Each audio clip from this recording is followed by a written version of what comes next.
What's going on, guys? Cody from Motorcycle MD. Thank you for joining us again for episode 5 of the live Q&A. And what I do is I am a Honda professional technician. I work with Hondas specifically, and I have a website called motorcyclemd.com where I provide valuable. The best way to contact me is from my email list, motorcyclemd.com. There's a Ask MD section where you can hit the YouTube live, and there's I made a spreadsheet where you can just type in what problems you're having with your bike, and we can talk about them live here. You never know if your question will be answered here, but if it provides value, and I try to get to all of them. Honestly, I've been knocking out questions like crazy because of this, which is awesome. So that's what I do on Monday night, 8:30. So if this is your first time viewing this, welcome. I don't do this for every video, but only on Monday nights. So hopefully you guys can hear me. Let me know if you can. Just shoot me a quick comment. I have a new mic that looks like it's jacking up my shirt like crazy, but whatever, it works. So thank you guys for being a part of this. I'm gonna pull up the comment section on my laptop, so when it is time, what I'll do is I'll go through tonight I only have about 3 questions. So we'll go through those, and I'll leave the floor open for a couple minutes. It usually runs about 20 minutes of questioning, and I'll see what I can answer for you guys. Hopefully it's not too crazy of a question, but then we'll wrap it up. So I'm going to pull up the questions here, if I can find it. Hope you guys are having a great week. You're safe out there.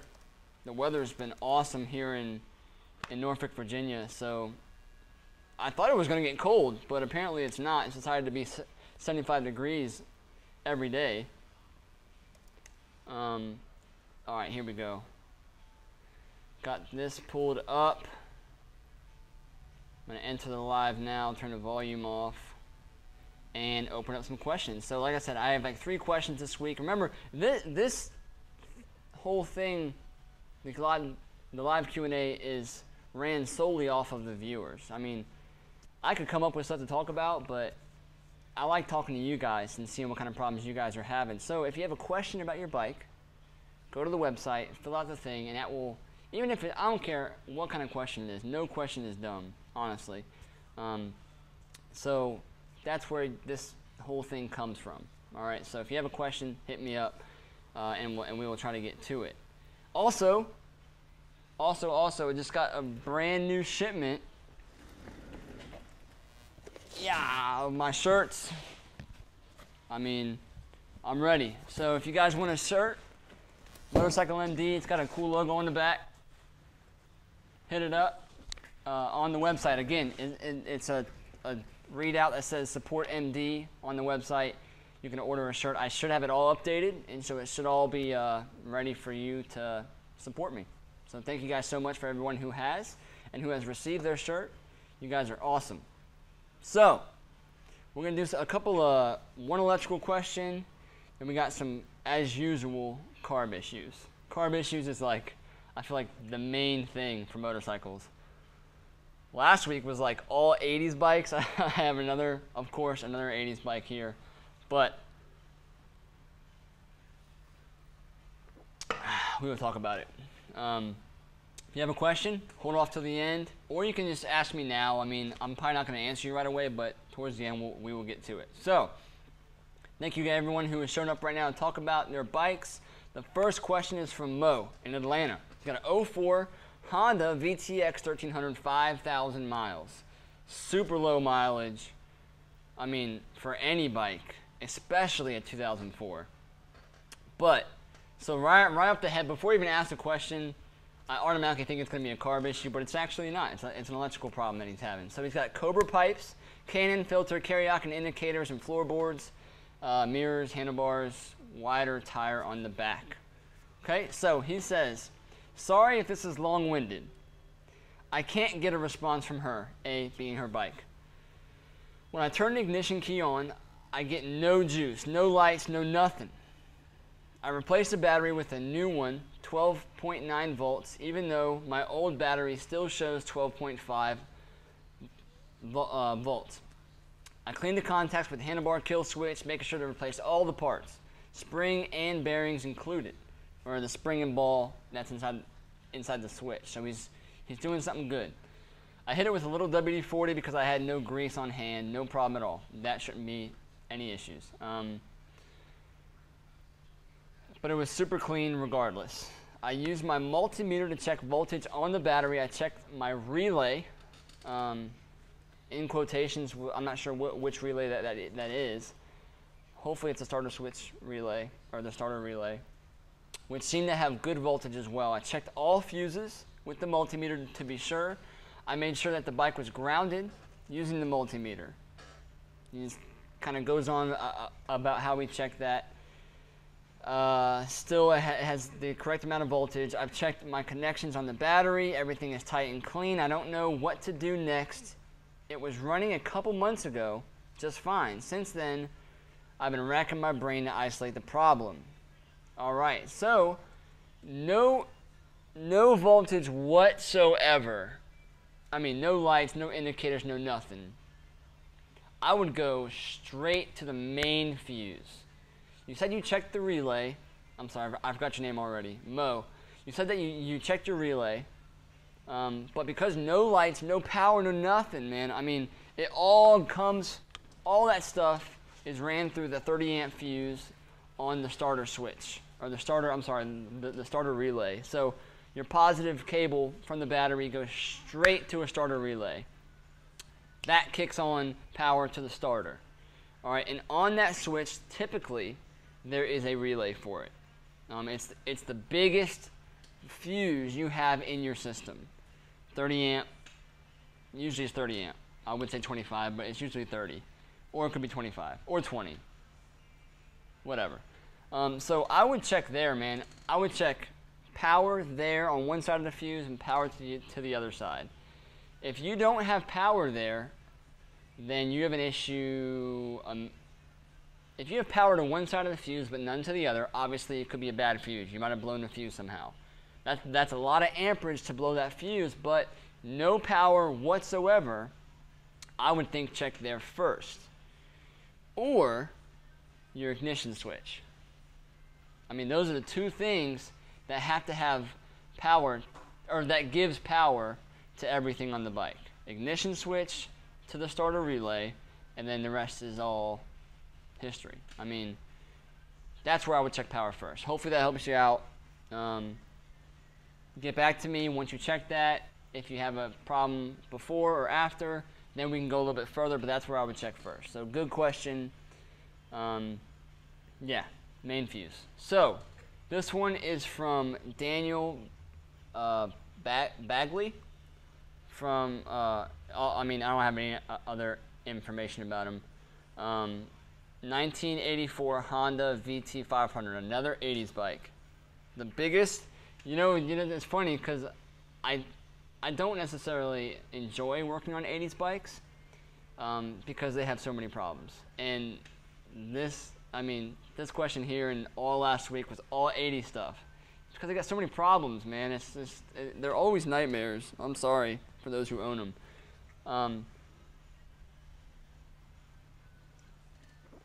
So he said, I can't get the bike to run right. Sorry if this is, I believe English is not his, or American English is not his first language. So it might get a little confusing, but I'm trying to understand it. I can't get the bike to run right. Tried your help videos, clean carbs, and replaced one jet, is what he said. I'm not sure why. The VT500, I believe, has twin carbs. VT500. This is all live, guys. I'm looking this stuff up now. This is not premeditated answers, all right? Gotta keep it as real as possible. Let me see. VT500, it's a twin cylinder. Or V-twin, I'm sorry. It looks like it has dual carbs. So he said he replaced one jet.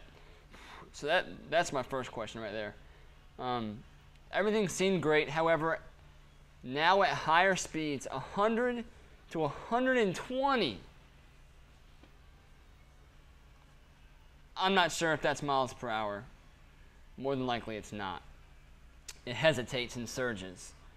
Also, the odd time it quits on Also, the odd time it quits at stops and takes forever to restart. That's when it's really warm. This is a barn find bike, tanks clean, I believe carbs and passengers are good. If you think I need the carbs done, let me know. Also, it pops when you let off acceleration as well. Thanks in advance. I would say yes, the carbs are an issue. Sorry, the bug. Especially if you're having a carb issue, that's where I would start. The deceleration off backfire, that may be a quick adjustment at the mixture screw of the carbs as far as backfire goes, but more than likely the V-twin has a fuel pump in it. More than likely. Correct me if I'm wrong. I don't know every single bike specifically of what kind of fuel system that they provide, but I don't think that that's a gravity-fed system. I believe it's a fuel pump system. And when you have a issue at high RPM or high miles per hour, he's saying 100 to 120. I need the specific if he's talking about kilometers or what. But I can typically point directly to the fuel pump because of that. I mean, you gotta think of the age of this bike. I mean, almost 30 years, 20 years old. The fuel pump's volume at that high RPM, high miles per hour, is not pushing out as much fuel as you want it to.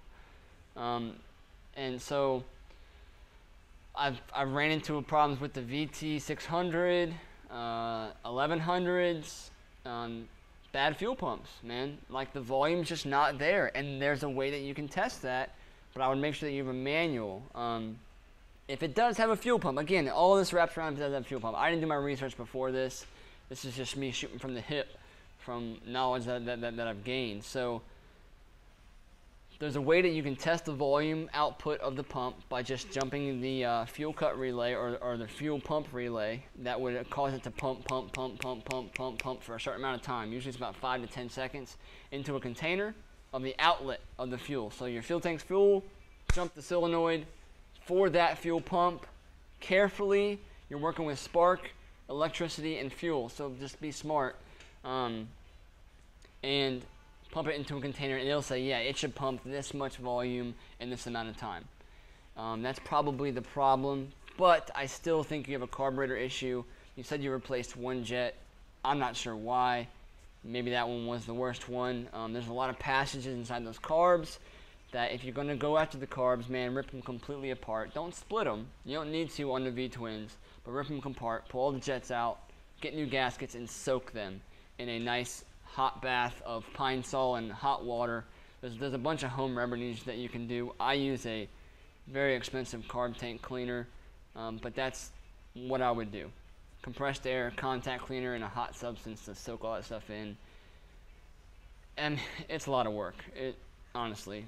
A lot of people say, it's common sense, but it takes work to get it right. So, carburation, potential fuel pump problem. This is my last one. All right, and it's kind of a long one, but bear with me. After this, I'll start getting to some of the questions that we have here. If you have a question, go ahead and start firing them off now so I can start reading them as I'm done with this one. So this one's from Chain, I believe his name, from New Jersey. Got 2000 Honda Sabre, 45,000 miles. I'm not 100% sure what he means by his mods. He said he has had holes away mods for 5 years. You internet guys who are in forums, I'm sure, had holes away mod. You probably know what that is. I don't know what that is. Now replaced with used ones. Blah, blah, blah, blah. I still don't understand because a mechanic told me I had to rejet the carbs. Didn't want to. Problem.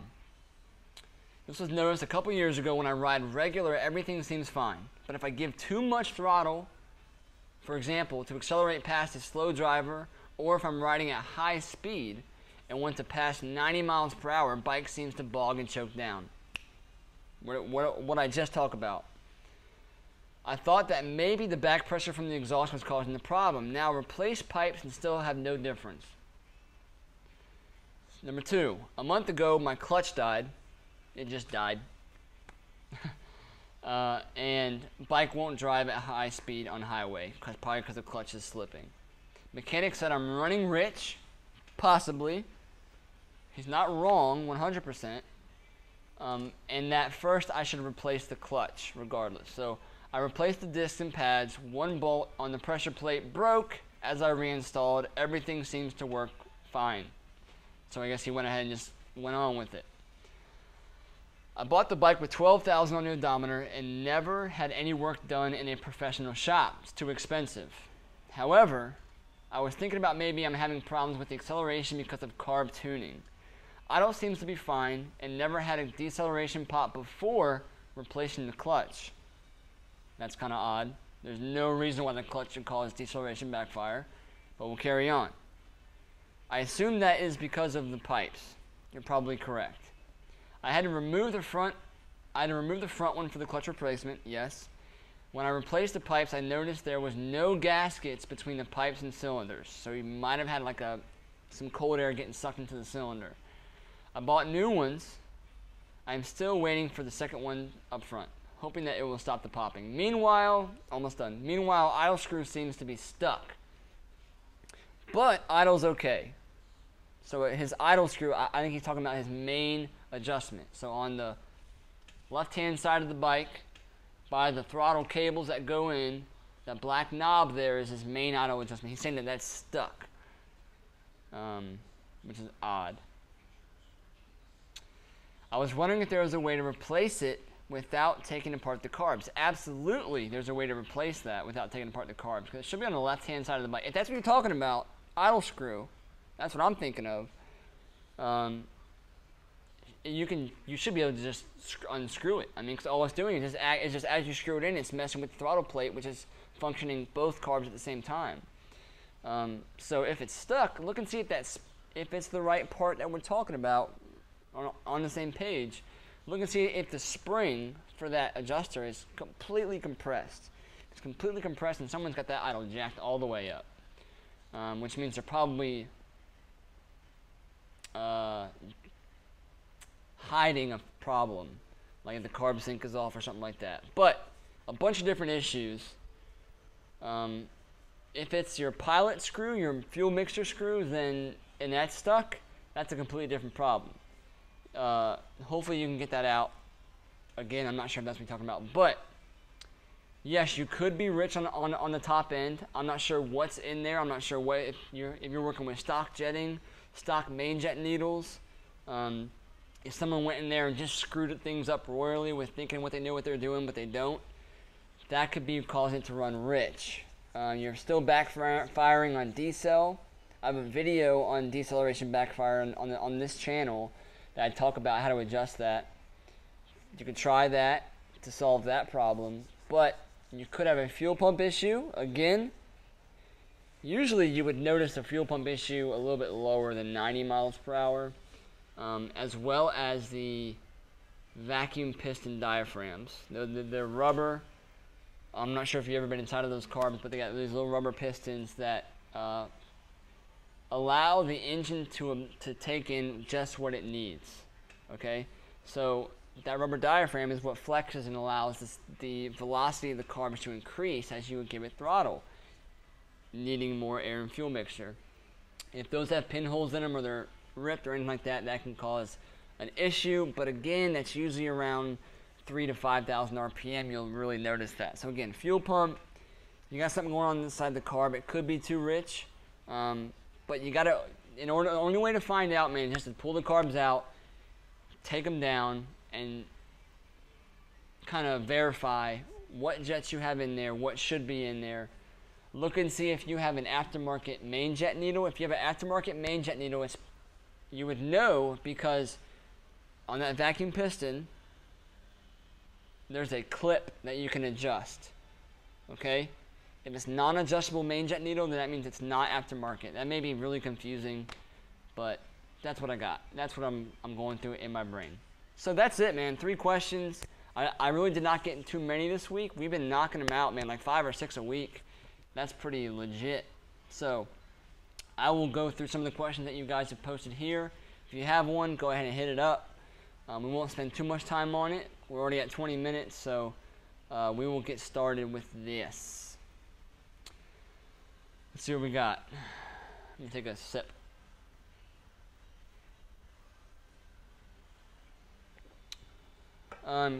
JQTV says, I have an 84 Shadow 750, bro. What's up, bro? What's the proper way to sync the carbs? Okay, you got the 84 750. Hold on, let me pull that up, just so I'm not giving you false information. 84 VT 750. Right, VT? I imagine. Did they make an 184? Okay, they did. I got some odd bikes, some oddballs. So that one, you'll have a Phillips head screw somewhere on the intake boot where the carbs go in. You may see that. It may be on the actual cylinder itself, but it's a Phillips head screw kind of all by itself, really random. All right, so you would need a vacuum gauge set, of course, to do a carb sync. And usually on the V-twins, excuse me, there is a linkage in between the carbs. So you got two carbs kind of sitting oblong to each other. In between the carbs, you got to pull the tank off. There's a linkage where you can actually, some of them you have to twist the throttle up to see the little Phillips head screw down in there. Other ones you don't. You can just kind of rest it down and it's right there in the middle. But it's in between the carbs, okay? Not on the left or right side. Right in between. So the tank has to come up. It has to. All right? Nice and easy. Nothing to it. All right. Let's see. Joey Hale says, does it help to change a sprocket from 42 tooth to a 38 on a Honda 750? Does it help? It would help at highway speed. Okay, you'd probably drop around 400 to maybe 500 RPM. Okay, so on the 750s, when you're going 60 mile an hour, that thing is screaming, right? At like, I don't know, $5,000, I don't know, 48, 45. I haven't ridden one in a while. I used to own a 05. I hated it. Anyways, you would drop RPM on the higher end. You would lose takeoff from the start, which you probably really wouldn't notice too much anyways.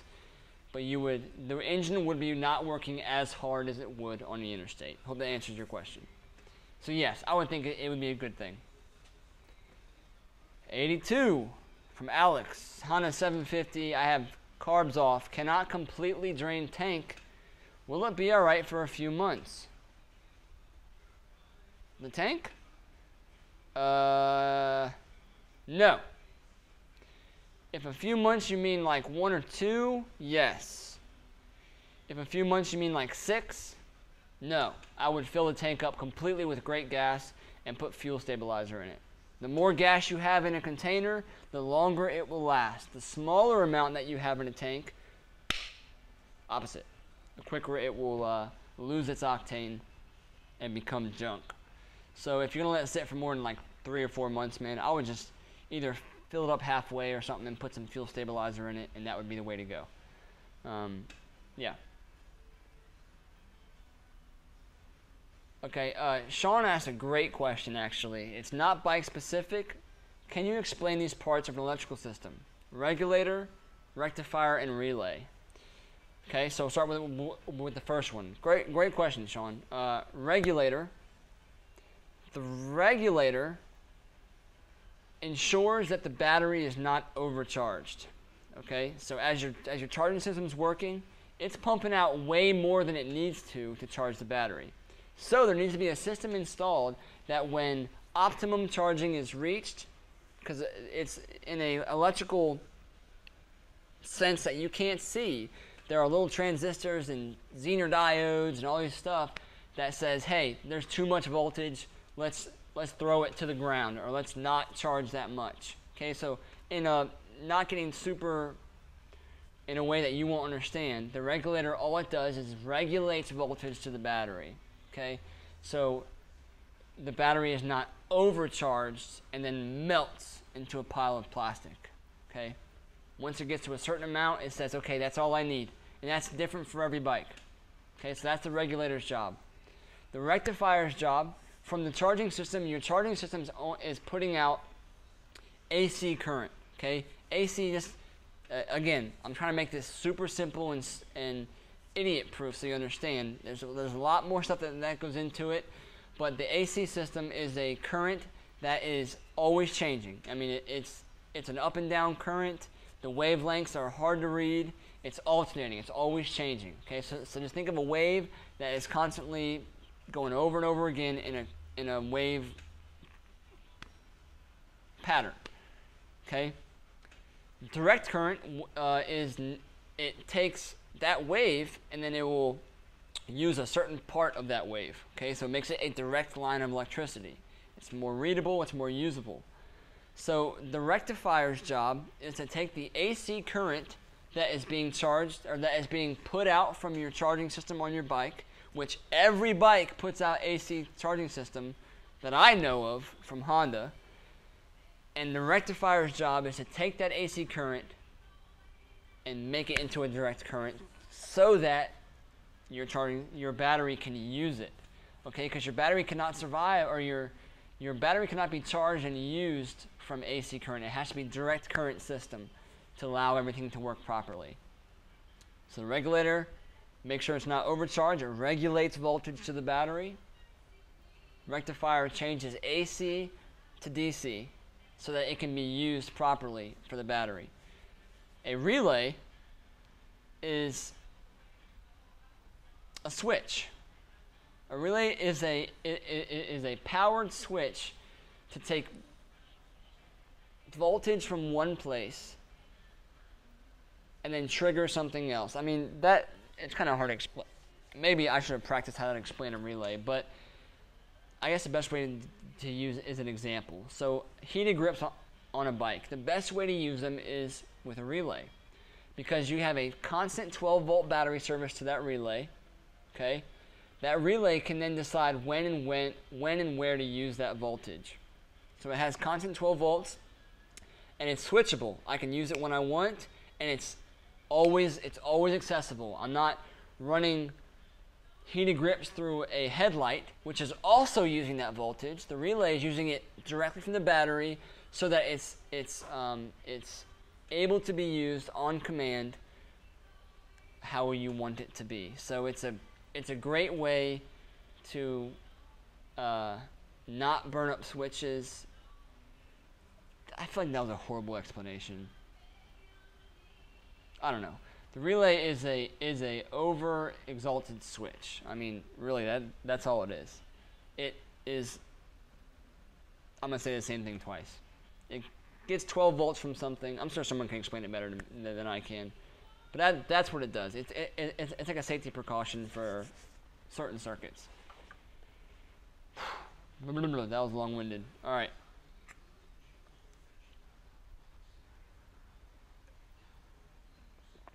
All right, let's carry on.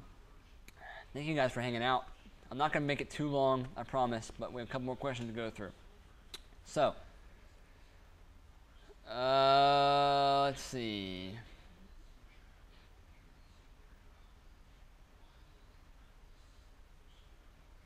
All right, Mike Demadia. Hey Cody, just had an odd occurrence with my stock 85 Nighthawk 650. Another 80s bike, 27,000 miles. On the highway was cruising along 65 mile an hour and the RPMs went to 0. Motor was dead quiet. Then came back. Hasn't happened since I rode 500 miles. I would check the battery connections on your bike.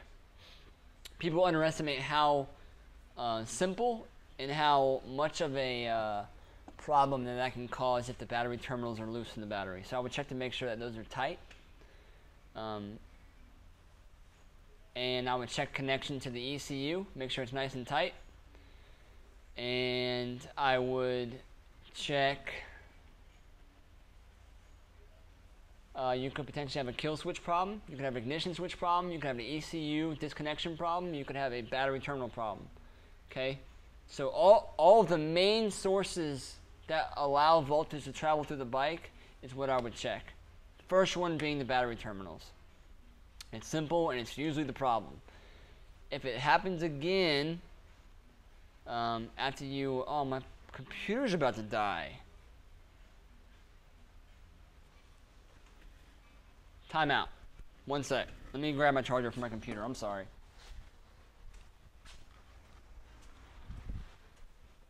Charger's over here. Charger's over here. Got it. Yeah. My bad, guys. Dude, I have so much stuff going on right now. I need a power strip to power all this stuff. Crazy. Never thought. All right, we're good. Yeah, so that was that one. It might just be a fluke issue, but I would check the battery terminals. Let's see. Norman Nation says, "Hey, I just came across your channel today. Welcome, brother. I'm going tomorrow to look at buying a 98 Honda Shadow 1100 Ace Tourer. It has 14,000 miles, and they claim it is in pristine condition. With your expertise, what things do I need? What things do you think I should look for, and what kind of rough value would you give it?" All right, I would start with tires. Okay, make sure that it passes state inspection. Make sure that they can show you and point out where the wear bars are out on the tires, so you are aware. Because tires, I mean, that's easily $500. So there's that. I would check the front forks on the bike, the chrome forks, and make sure that there's no leaking going on there, no oil residue, nothing like that. Okay. Bring a flashlight with you if you need. Check the brakes out. Check the front brakes out. Make sure it all passes state inspection. Okay.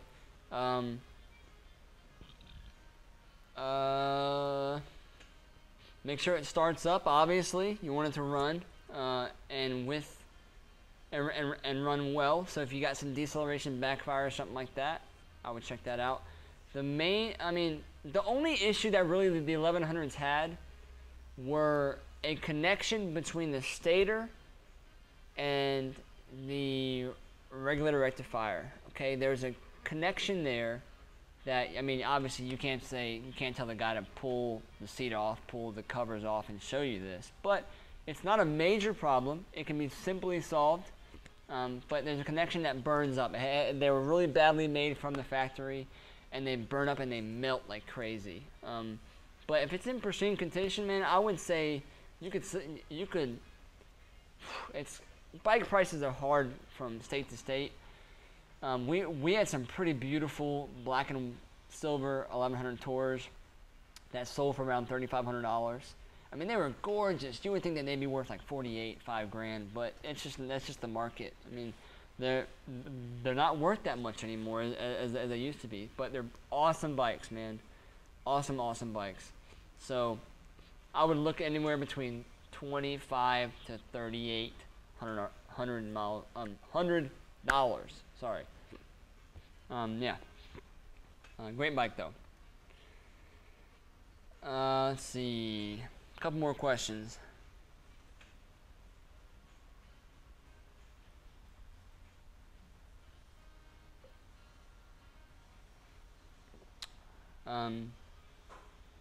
Sorry. Jacob Watson said I have a 02 Ninja 500R. I don't know, Kawasaki, man. 02 Ninja 500R.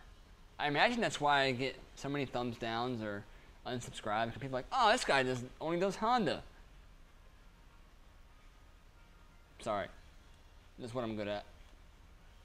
He said he rebuilt the engine and the starter spins freely. There's probably something wrong with the starter.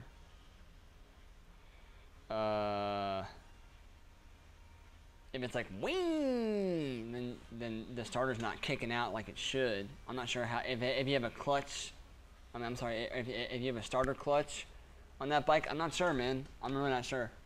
If you have a starter clutch, it's probably in the starter clutch problem. A starter clutch system is where you have the problem. Sorry, that's actual English. Or the starter. I imagine that before you put it all together and put everything back on, you tried to turn the motor over to make sure that it was good to go. Sorry, I wish I had better answers for off-brand bikes. Let's see. Juanita, I need to replace the starter enrichment valve on my choke, for my choke. 98 Honda Aero VT 1100C3. I see only one cable coming from the choke on the handlebar. Correct. You are correct. So the cable will go down, Juanita, into a dual cable, okay? And then that will wrap around the carb. So you got one end coming on the right side, it's like a little black elbow, and one on the left side. Okay, both of those, they're kind of hard to get to. They're plastic threaded. They got little rubber boots on them, little elbows. Those are your enrichment valves. So you have one, like I said, one on the left side, one on the right side. You need like a 10 millimeter wrench. Pull the rubber boot and the thing kind of off its location, and then you can really unscrew it nicely. It's tight. Okay, it's tight. It's hard to get to, but they're accessible from the outside. But yes, it turns into two cables for both carbs, and they're routed kind of finicky. If I lube the cables, does it eventually find its way to the second cable, or do I have to hunt for it? If you lube the cable, it's probably just going to squirt out right before it splits, honestly. It's not a very tight connection there. So that's that. Michael says, can you send me your brain so I can fix my bike? I wish. Can you explain? All right, so James Norton says, can you explain carb jetting? Not in a short amount of time. I need to jet my 250 Nighthawk with pod filter. Okay, what you've done is you've taken the airbox out of the equation. The main purpose of the airbox is to add restriction to the carb. Okay, restriction allows the carb to take what it needs at all times. When you put the air filter on there, that air pod filter that everybody loves, I mean, you're getting all kinds of different waves of air, hot air, cold air, all kinds of different stuff flowing into the motor, and it's not metered whatsoever. Okay, so typically what I do is I go about 10 to 15 to even 20 numbers up on the main jet. Okay, because you need a lot more air because you're opening up the throttle like wide open or to go mid-range, and now you're just sucking in air as if you like opened your mouth wide open and was like, oh, that's pretty much what you're doing. I probably look really stupid doing that, but that's what you're doing. So you need more fuel for that. Okay, for that extreme airflow, you need more fuel. Like I said, 15, 20, even 20 up on the main jet from wherever it's at. It's like a 105, 108, 20 up. Start from there. Go in increments of 10.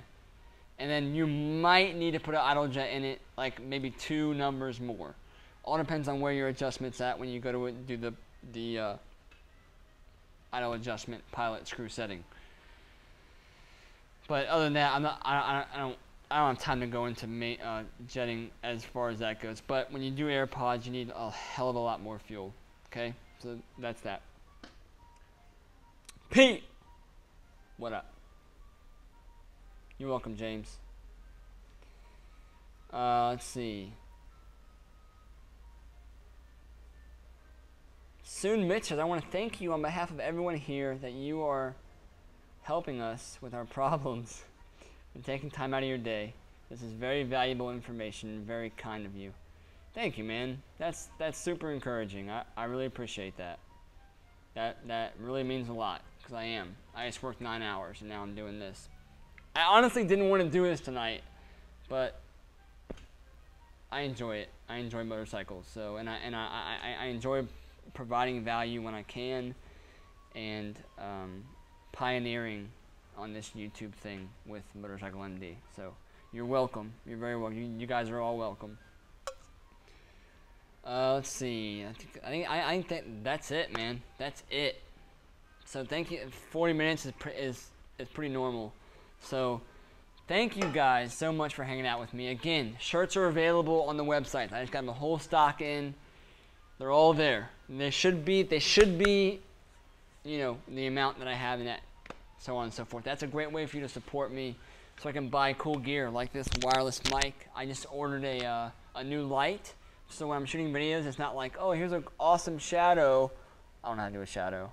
There you go. Shadow on my face. It's more lit up. So that kind of stuff helps me get better stuff. Hopefully one day I'm going to get an awesome camera so that you guys are like, man, this picture's better than it is on my TV. But we'll wait. So thank you guys for your support. Thank you guys for your shares, your likes, your comments. Subscribe here. You're probably already subscribed. But I have an Instagram as well at The Motorcycle MD. I have a Facebook, The Motorcycle MD, where I post funny stuff or images that I take throughout the day at the shop. Crazy things that happen at the shop. I had some weird stuff take place this week. So check it out at The Motorcycle MD. If you have a question, remember, your questions feed this. So if I have no questions, I'm not going to do it. So motorcyclemd.com, there's a Ask MD drop down. Make sure you subscribe to the email list where we can talk one-on-one. If you guys have any problems with your carbs, I also do carb cleanings. You can send them to me. If you want to tackle and diagnose your bike one-on-one, we can do a live Skype session. I have tons of different stuff that I have going on. But again, you guys are awesome. You guys are super encouraging. And it's a huge blessing to have the knowledge to spread to you guys. So thank you so much for hanging out with me and killing time. I'm working on a video right now that is about using a test light for diagnosing electrical issues as far as turn signals, headlight, or if you want to install new lights, I have a video for you, okay? I'm working on it now. It's a long one, it's a doozy, it's a big one, but it'll be free, and I hope you guys enjoy it. So if you don't see the video by then, I'll see you guys Monday, and you guys have a great week. Ride safe, and I will see you guys next Monday, 8:30. Later.